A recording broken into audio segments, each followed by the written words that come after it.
You ask Tiger to solve. This deals with linear equations with one unknown. The final result is z equals 2. Let's solve it step by step. Simplify the expression.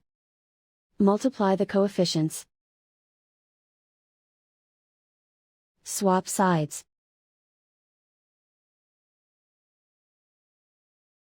Isolate the z. Divide both sides by 12. Simplify the fraction. Find the greatest common factor of the numerator and denominator. Factor out and cancel the greatest common factor. And so the final result is z equals 2.